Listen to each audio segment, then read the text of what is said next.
So today, sharpening hedge trimmer blades. It's good to have sharp blades. Keep your hedges healthy, make the job easier. So first thing I do, take the hedge trimmer blades off the shaft. Makes it easier to do, a bit easier to work around with. It's fairly easy to take them off. It's 2 screws and you might have a locating screw as well. So that's what I do firstly. If you've got one of these style hedge trimmers with the articulating head, I like to leave it folded up as it is in storage. It leaves it a nice little balancing point to work on. First things first, my aim is to take the blades off. I don't want to split the blades yet. I want to get them out of the gearbox. So unscrew your gearbox case. Get yourself a little tray or something to put your screws in. Don't want to lose them. Do need to be careful here. Most of the time there'll be a gasket in here, so just be careful when you're removing it to make sure you don't damage the gasket when you pull it off.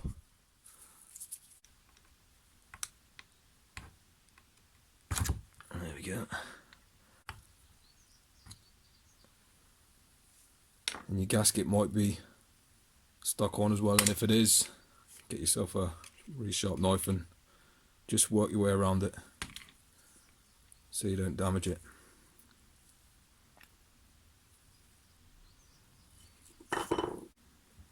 Right, 2 screws to separate it from the housing. That one there and that one there.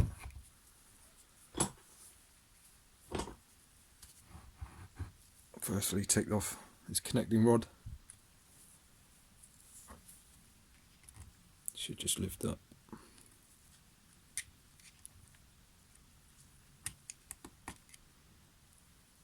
Careful with this if you've got roller bearings in it.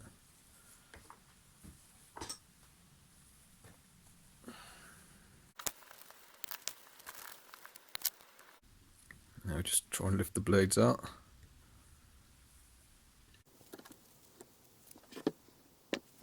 That's your blade separated. Now you can go to work on that. Put your gearbox to the side for the time being. Reassemble that and re-grease that later. Just get something, get whatever size yours will be.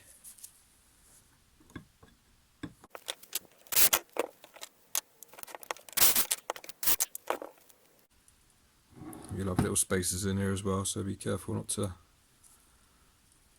lose those.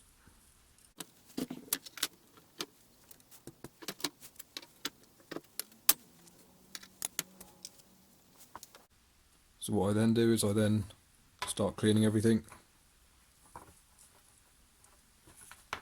So get everything wiped off. Get all the debris off it.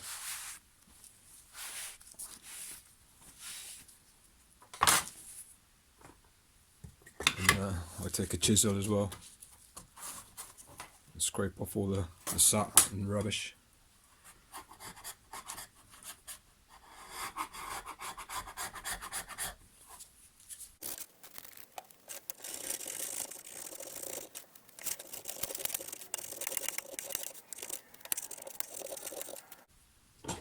And then just same principle, work down the blades.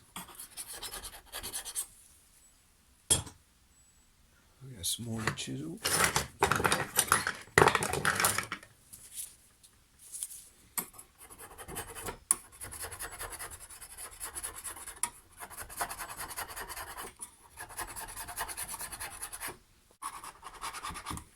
Now with these, I'm just worrying about the front face. I'm not worrying about these angles. I'm just getting it all cleaned off the front. Yeah, and definitely a chisel I found works the best for this. Nice sharp chisel. And then you can take a box cutter blade or knife or whatever and take the blade out and use it that way. Scrape it, but you want something sharp with a good edge on it. It's going to really get under the under all the debris. This one's got a couple of bends in it, probably won't be able to see, but I'm just going to try and do my best just to tweak them out by hand. These little friction plates or whatever you call them, they bend easily, so just go careful.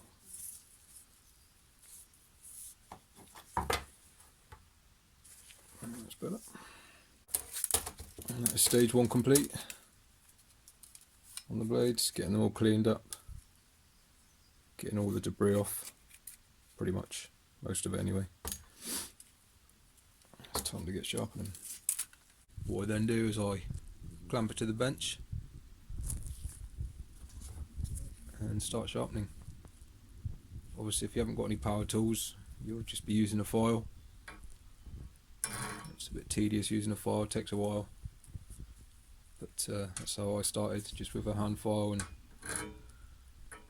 filing all the teeth individually.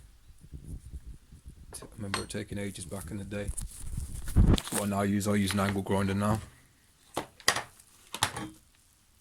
with a flappy disc. 80 grit I find is a good grit, it's not too aggressive. Or you can use what I've also used as well in the past, is a little mini grinder, little rotary tool.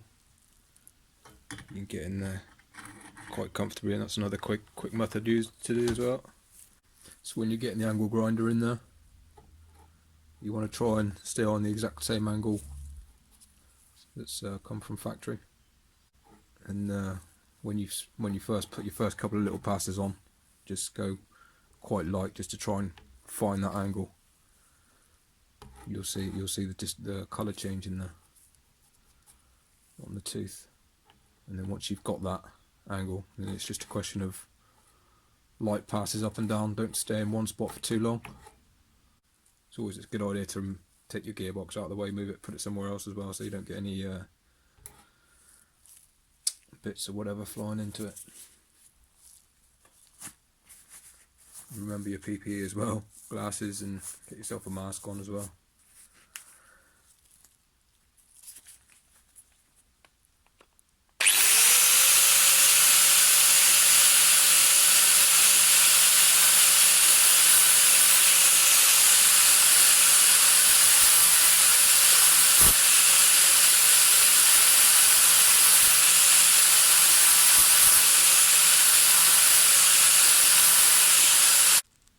It's important you get in, where's my finger, there it is, into these corner bits as well. That's why I like using a angle grinder, curved wheel. Gets into these corner bits. Otherwise with a flat file you're just filing the flat edge, and then you have to take a round file potentially to grind that corner bit out. With a Dremel multi-tool or something like that, you can do the whole lot without having to change tool, which is very time saving. Also, when I'm using the angle grinder, I'm literally just the tip of it I'm touching. I'm not keeping it flat, I'm literally just touching the blade with the tip, none of this flat part. Gives you a bit more control. Means you don't dig in so much. If you try and put your whole flat bit on the blade, you can easily take too much off and mess up the shape. You're basically trying to keep the same shape, this edge, straight as possible. So yeah.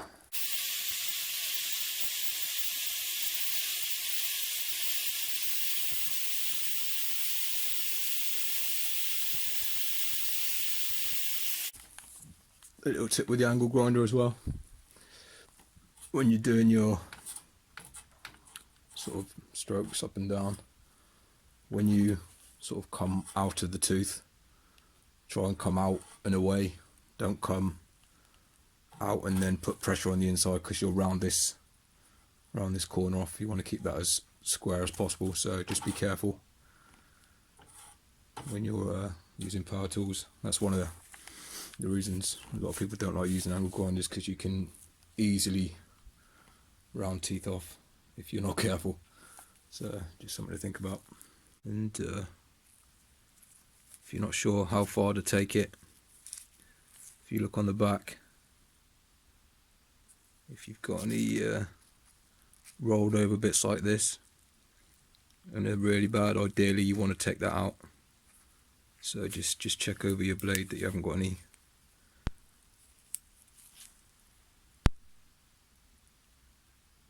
really bad nicks. As long as you get a decent edge on it, should be good enough. I had to change grit as well. My 80 grit was shot, so gone to a 60 grit, which still does a good job. I wouldn't go any lower than 60 grit though, it's too aggressive, but 60 grit works fine.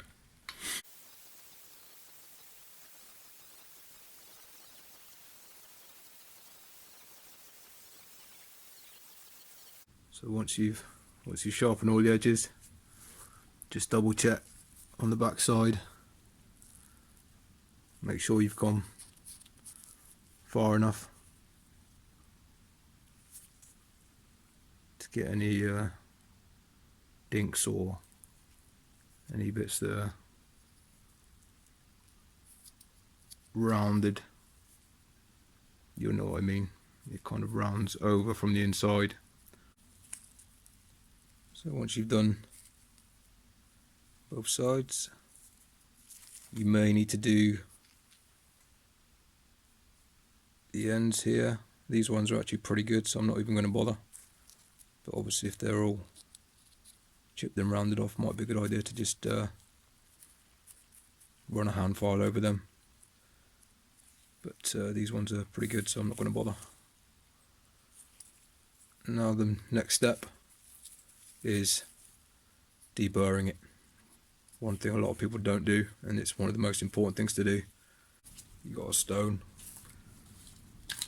get a bit of water on it.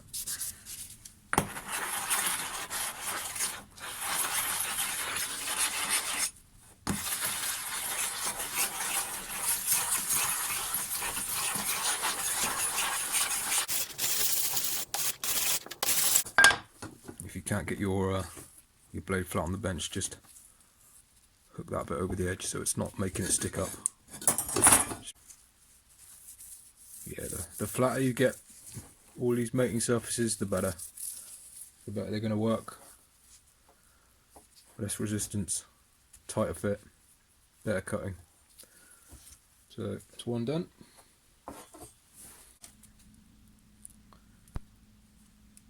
So you've got all your blades sharpened up, cleaned up, as good as you can get them. And now time to reassemble.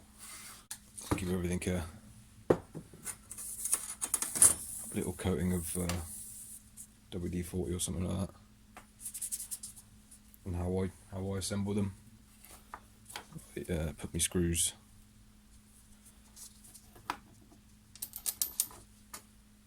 into your plates. And you've got your two big ones at the end that go into your gearbox housing.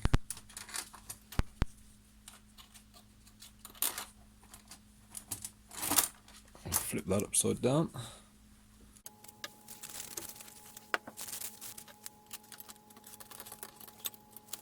Just sit it on top. And now you need to put your little spacers that go in between, get those all on. Give them a clean up if you need to. Make sure they're resting down into the blade. And you've got your two on the end here for your gearbox, which you need to get into place as well, because when you put this on and tighten it up, you won't be able to get them in afterwards.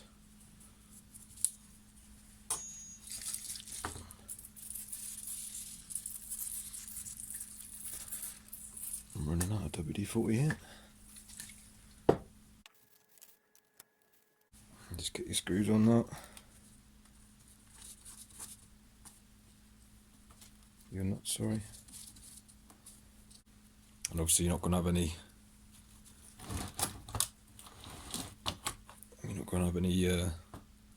nuts for these two, because that's for the gearbox. So now you just need to try and carefully hold this together and tighten up the screws. Sometimes you can just hang the end off the bench.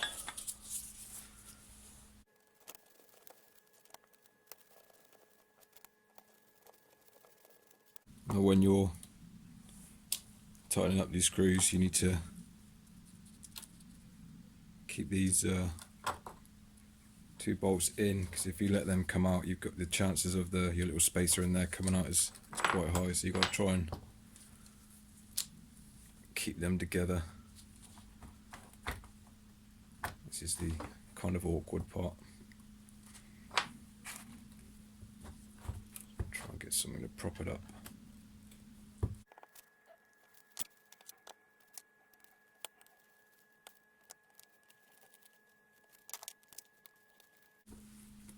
I'm just leaving these bolts loose as well. I'll finish tightening it up properly when it's back on the gearbox. But yeah, that's all back assembled. So with your gearbox now, I just want to clean up the mating surfaces best you can. And also if you've got any little bits of gasket that it's peeled off, just carefully scrape them off.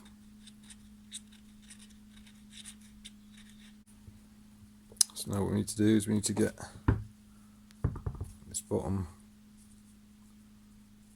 blade that into the connecting rod hole there, you see,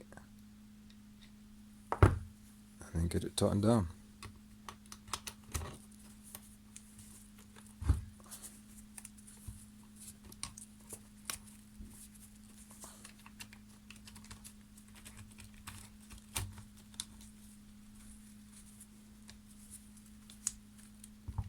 This is sometimes a little bit fiddly to find where it is, but that seems to be it.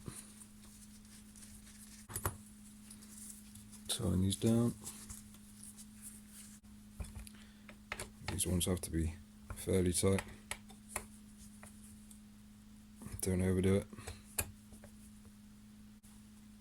Now your connecting rod for the top blade. Slide that back, slide it on carefully. Can always put some grease on there as well before you do it. So this is when I like to re-grease my gearbox.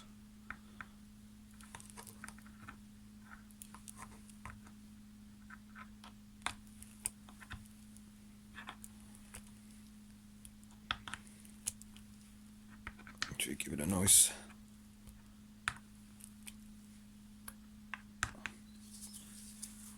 packing, not too much. If you've got any dirty grease from before, get that all cleaned out. Clean fingers.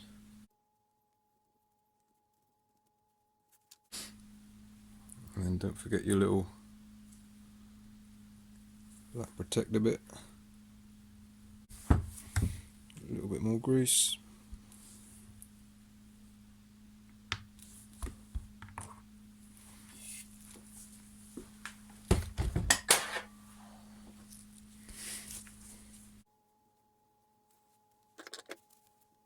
Now we just clean the mating surface for the gearbox cover.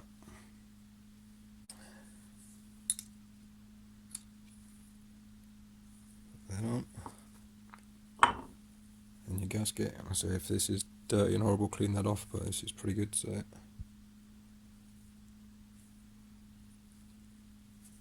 gasket down.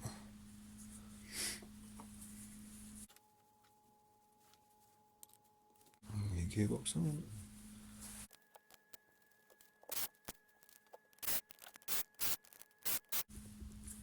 I'll finish by hand. Make sure it's all seated, which it has. kind of working a cross pattern.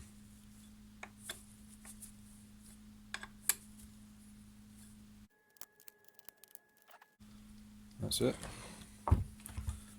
All back together. You've just got the tensioning of your blade bolts now. What I like to do is actually get this back on the machine, run it up a bit, let all the grease flow around in the gearbox, because if you've ever greased gearboxes before, you'll know that they're a bit sluggish to start with. But yeah, if that's helped, give me a thumbs up, comment, subscribe, all that good stuff. Helps the channel out, and you know, interact. I enjoy interacting with people and trying to help people, and obviously learning from people as well. So if you've got any comments, bits of advice for me, just feel free, drop them in the comments, and always try and get back to everyone. So yeah, thanks for watching, guys. Cheers.